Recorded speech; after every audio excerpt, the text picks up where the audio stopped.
The best way to predict the future is to create it. Assalamu alaikum. My name is Rahima Aga and I am the Higher National Diploma student for Business at Beacon House International College. In a world where e-commerce is evolving, Telemart has been considered a game changer in Pakistan's retail landscape. And leading this charge is none other than Mr. Hamza Abdur Rauf, the Chief Executive Officer for Telemart. Under Hamza's leadership, Telemart has been exponentially doing well and showing being a symbol of innovation and excellence. Sir, I'm so thrilled to have you as our esteemed guest, and it's a pleasure to have you here. Remembering your time at IBA, I believe you started Telemart at a very young age. You were 20 years old, right? While pursuing your degree at Institute of Business Management in Karachi, you started Telemart at that time. What inspired you to directly, starting your own venture rather than pursuing a corporate job? And what was your entrepreneurial journey look like in those early years?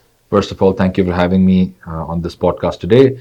A very valid question and a question which is frequently asked from me as well.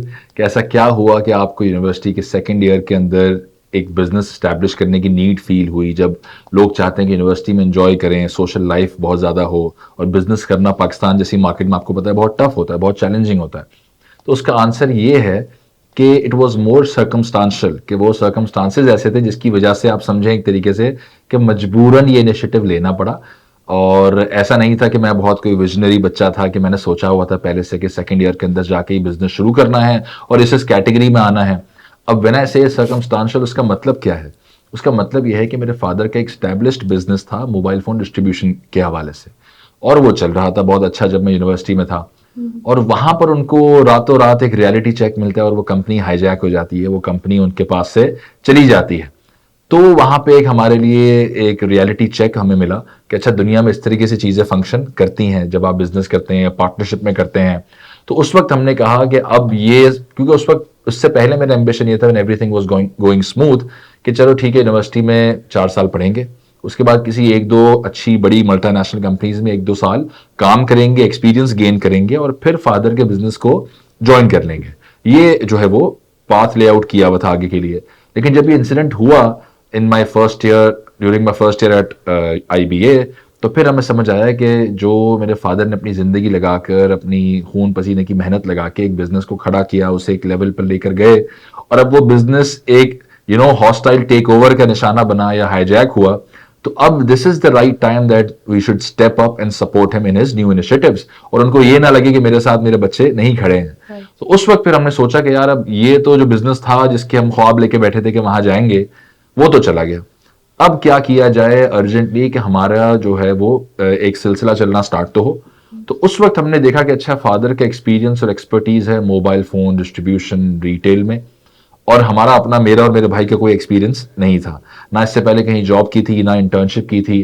तो हमने कहा जो भी कुछ करना है या करना चाहिए वो उनके एक्सपीरियंस के अकॉर्डिंगली हमें सोचना चाहिए जिसमें हमारी एक्सपर्टीज है. तो हमने कहा चले ठीक है, मोबाइल फोन रिटेल डिस्ट्रीब्यूशन है. और उस वक्त हमने पाकिस्तान के एनवायरनमेंट को देखा. I am talking about early 2013 and let 2013, कि 2013 में हमने देखा पाकिस्तान में ई-कॉमर्स नया नया आया था. उस वक्त पाकिस्तान में बहुत लिमिटेड प्लेयर्स ऑपरेट कर रहे थे. इनफैक्ट उस वक्त 3G 4G भी पाकिस्तान में इंटरनेट नहीं आया हुआ था. फिर हमने अपनी कंपेरेबल मार्केट इंडिया को देखा, क्योंकि इंडिया, पाकिस्तान और सब कॉन्टिनेंट बहुत सिमिलर है in the consumer demographics, in the way consumers react to certain business models. तो इंडिया में उस वक्त अमेजोन आ चुका था जो कि ग्लोबल जायंट था. इंडिया में फ्लिपकार्ट, स्नैपडील बहुत अच्छा कर रहे थे. तो हमने देखा कि अगर इंडिया में इतनी जबरदस्त एडॉप्शन मिली है ई कॉमर्स को, तो इवेंचुअली इसका ट्रिकल डाउन इफेक्ट पाकिस्तान पे भी आएगा. तो हमने कहा यहाँ पर गैप भी है, इतने ज्यादा प्लेयर्स भी नहीं है, तो एक काम करते हैं, let's try e commerce as a business model, कि अगर चल गया तो ठीक है, नहीं चला तो भी मसला नहीं है. एंड माइंड यू 2013-14 के अंदर पाकिस्तान में ई कॉमर्स को जानने वाले लोग थे ही नहीं. आज आपको हर जगह पे कोर्स मिल जाता है, ई कॉमर्स लोग पढ़ा रहे हैं, सिखा रहे हैं, और ई कॉमर्स एक्सपर्ट हर इंसान बना हुआ है. उस वक्त तो ई कॉमर्स इटसेल्फ इतना नॉवेल कॉन्सेप्ट था कि किसी को पता ही नहीं था इसके बारे में, और लोग जानते ही नहीं थे. तो जितने लोग उस वक्त ई कॉमर्स कर रहे थे वो सब गिर गिर कर सीख रहे थे, नुकसान करके सीख रहे थे, वो पहले से प्रोफेशनल उस फील्ड में नहीं थे. तो रिसोर्सेज भी अवेलेबल नहीं थी।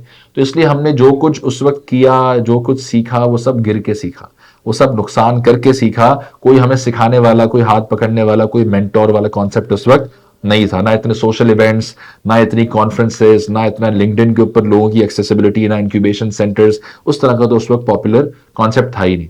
तो इसलिए फिर हमने देखा कि अच्छा ठीक है, हम मोबाइल फोन की होलसेल या रिटेल से शुरू करते हैं बिजनेस, और कन्वेंशनल होलसेल के साथ साथ क्यों ना ई कॉमर्स का भी एक आर्म इसमें ऐड किया जाए, because e commerce was becoming popular in Pakistan और ग्लोबली बड़ा सक्सेसफुल था। And that is how the idea came about कि ठीक है चले, जब ई कॉमर्स में जाना है और एक्सपर्टीज मोबाइल और इलेक्ट्रॉनिक्स में ज्यादा है, तो हमने टेलीमार्ट की वेबसाइट लॉन्च करी alongside our wholesale business.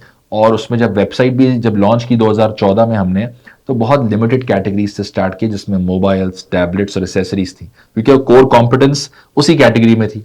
And then eventually along the years हम फिर उसमें कैटेगरीज बढ़ाते रहे, प्रोडक्ट का कैटलॉग बढ़ाते गए। So that's the story of the inception of Telemart. That's very motivational, sir. I believe mostly students जब अपनी डिग्री परस्यू कर रहे होते हैं यूनिवर्सिटीज में, they always have that mindset कि हम पहले जॉब परस्यू करेंगे, हम देखेंगे हर बिजनेस का डिपार्टमेंट आपस में कोऑर्डिनेट कैसे करता है. So when you started Telemart, of course e-commerce market was still developing.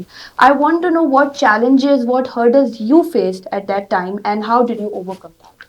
देखिए, इसमें सबसे बड़ा चैलेंज तो मैंने आपको जो बताया कि उस वक्त जो इकोसिस्टम था स्टार्टअप्स का या ई कॉमर्स का, वो डेवलप्ड ही नहीं था।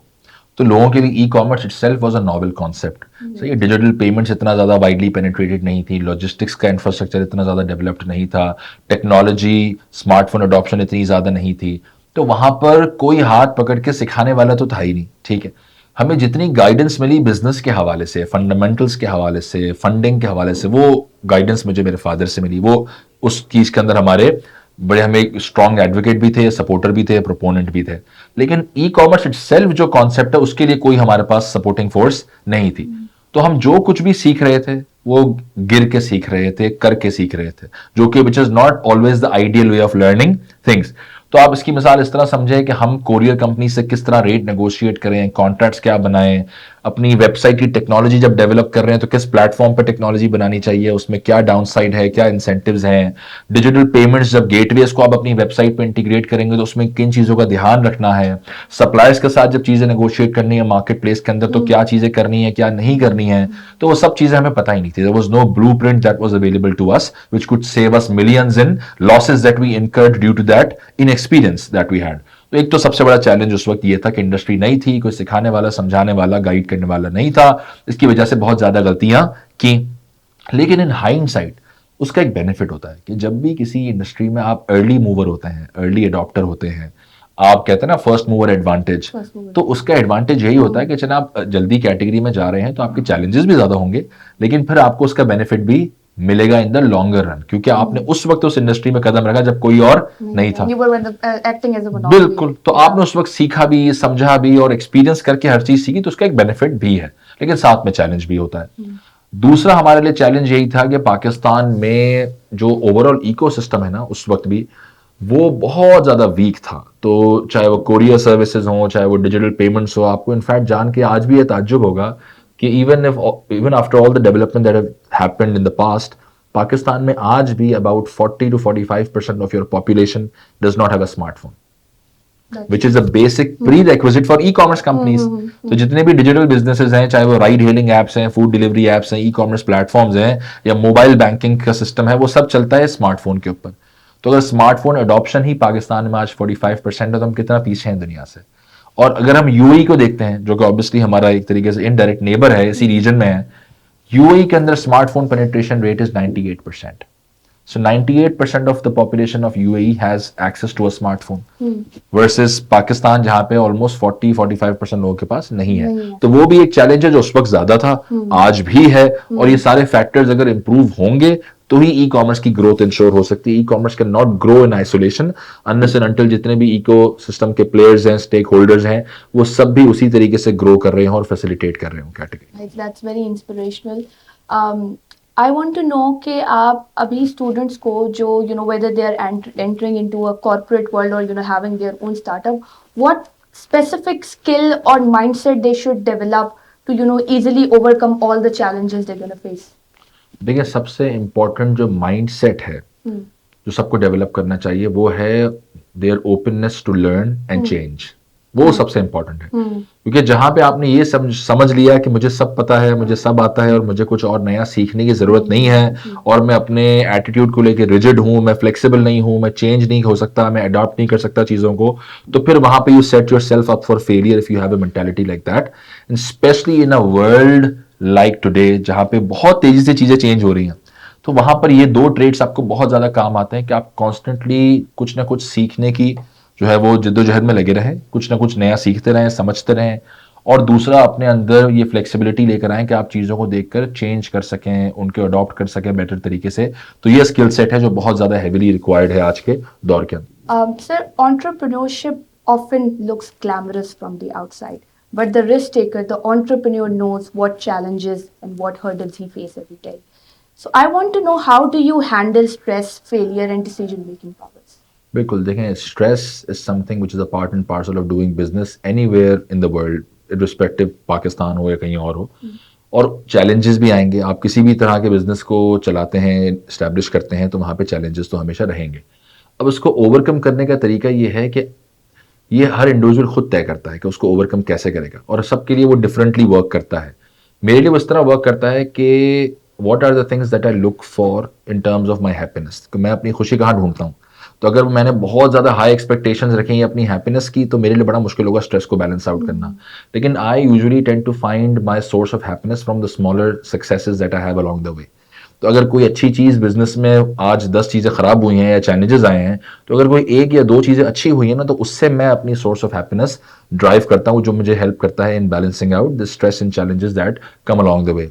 दूसरा, I manage my stress through my family and friends, कि जब घर वापस जाते हैं और घर पे पहुंचते हैं, तो the moment I enter my home, मैं फ़ोन फिर इसके बाद नहीं लेता हूँ, उसके बाद मैं बाकी बिजनेस रिलेटेड कॉन्वर्जेशंस नहीं करता हूँ, और वो मुझे हेल्प करती है in balancing out my stress and जो भी इन्वायरमेंट बिजनेस में होता है उसके अकॉर्डिंगली। तो एक तो फैमिली है, दूसरा दोस्त हैं, कि आई मेक श्योर कि मैं दोस्तों में जाकर रेगुलरली हैंग आउट करूँ, उनके साथ बैठूँ, बातें करूँ, अच्छी कंपनी में रहूँ, तो वो भी हेल्प करता है बहुत सिग्निफिकेंटली। लेकिन अगेन फ्रॉम बिजनेस परस्पेक्टिव, जो लोग नया बिजनेस स्टार्ट कर रहे हैं, उसमें एक बात जो समझना जरूरी है वो ये है कि you should start the business for the right reasons. कि अगर आप बिजनेस इसलिए कर रहे हैं ना कि आपको उस आइडिया से, जो प्रॉब्लम आप सॉल्व कर रहे हैं उससे बहुत ज्यादा लगाव है, आप पैशनेट है उसको लेकर, तो फिर आपको ये स्ट्रेस और चैलेंजेस अच्छे लगेंगे और आप उस पर गिव अप नहीं करेंगे, क्योंकि आप उस बिजनेस के साथ, उस आइडिया के साथ, उस प्रॉब्लम के साथ पैशनेटली अलाइंड है। आपको जुनून है कि इसको सॉल्व करना है या ये बिजनेस को ऊपर लेकर जाना है, तो जितनी भी मुश्किलात आएंगी आप उनको ओवरकम करने की ताकत रखेंगे। लेकिन अगर आप बिजनेस आपने इसलिए स्टार्ट किया था कि सब लोग कर रहे हैं और उसमें पैसा बहुत बन जाता है और ये जो है ना शायद ये करना चाहिए और सब लोग कर रहे हैं इसलिए किया, और आप पैशनेटली अलाइन नहीं थे उसके साथ और आपका स्किल सेट भी उसको सपोर्ट नहीं कर रहा था, फिर आप एक दो मुश्किलात आएंगी, उसके बाद आप फॉरन बैक ऑफ कर जाएंगे। तो इसलिए मैं लोगों से कहता हूं कि आप जो भी बिजनेस शुरू करें, जब भी एट एनी स्टेज शुरू करें, तो ये जरूर मेक श्योर करें कि उस बिजनेस के साथ, उस कॉज के साथ आप बहुत ज्यादा पैशनेटली अलाइंड हो, क्योंकि मुश्किलात तो बेशुमार आएंगी और उन मुश्किलात को आप तभी फेस कर पाएंगे जब आप अपने बिजनेस के साथ बहुत ज्यादा पैशनेटली अलाइंड होंगे और आप उसको काम की तरह नहीं समझेंगे। तो ये बड़ा इंपॉर्टेंट होगा, जो हेल्प करता है आपको स्ट्रेस बैलेंस आउट करने में। Your passion as well. Yes. Okay. Sir, for many people, the definition of success is just to earn money, of course, right? I want to know a definition of success in your perspective. देखें, success की definition according to my understanding is impact, कि आपका business या आपका कारोबार किस तरह से क्या इम्पैक्ट लेकर आ रहा है। और ये सिर्फ बिजनेस के लिए नहीं है, ये वो इंडिविजुअल्स जो कहीं पर जाकर एज एन एम्प्लॉय भी फंक्शन करते हैं, कंट्रीब्यूट करते हैं उस बिजनेस के अंदर, उनके लिए भी सक्सेस की ये डेफिनेशन वैलिड है। कि फॉर एग्जांपल अब वो इम्पैक्ट वेरी कर सकता है। अब अगर वो बिजनेस ऐसा है जो फॉर एग्जांपल एक राइड हेलिंग कंपनी है, तो उनके लिए इम्पैक्ट ये होगा कि हम अपनी राइड हेलिंग कंपनी के थ्रू कितने लोगों को रोजगार दे रहे हैं, वो हमारा इम्पैक्ट है। कि कितने हाउस होल्ड्स हैं जिनकी इनकम हमारी ऐप के थ्रू जनरेट हो रही है, जो राइडर्स हैं, कैप्टन्स हैं, ड्राइवर्स हैं। फिर उनके लिए इम्पैक्ट इस तरह से मेजर होगा कि कितने कस्टमर्स हैं जिनको हम ये इतनी इंपॉर्टेंट सहूलत दे रहे हैं कि वो घर बैठे एक राइड बुक करके पॉइंट ए से पॉइंट बी सेफली जा सकते हैं, तो वो सक्सेस को अपने इस इम्पैक्ट से मेजर करते हैं कि अच्छा हम इतनी लाइफ चेंज कर रहे हैं, इतने लोगों को रोजगार दे रहे हैं, इतने लोगों की जिंदगी में कोई आसानी लेकर आ रहे हैं या कोई मुश्किल को हटा रहे हैं उनकी जिंदगी से। यही बिजनेस होता है कि कोई आपकी जिंदगी में आसानी लेकर आए बिजनेस, या आपकी मुश्किलात को थोड़ा सा कम करने में वो बिजनेस या वो आइडिया हेल्प करता है। तो I think good measure for success would be the impact that you are creating for your employees, for your suppliers, for your customers, on the society at large. वो depend करता है, वो vary करता है business model to business model. So as long as you are basing your success on the level of impact, positive impact obviously that you create on the stakeholders that you have, I think वो एक success का अच्छा major है। और पैसा obviously is a by product, it is very important कि company होगी तो ये सारे इंपैक्ट वाली चीजें होंगी, और कंपनी के सर्वाइवल के लिए obviously it has to make financial sense also, और पैसा फॉलो करेगा अगर आप इस अप्रोच को लेकर जाते हैं कि you do business for the right reasons and you make sure that you create a positive impact in the lives of people that are associated with your business. Your story is extremely inspirational for all of us, for all those young individuals who are willing to take risk and have their own startup, invest their all of the savings into it. Thank you so much for joining us in this podcast. It was a pleasure to have you. Thank you for having me.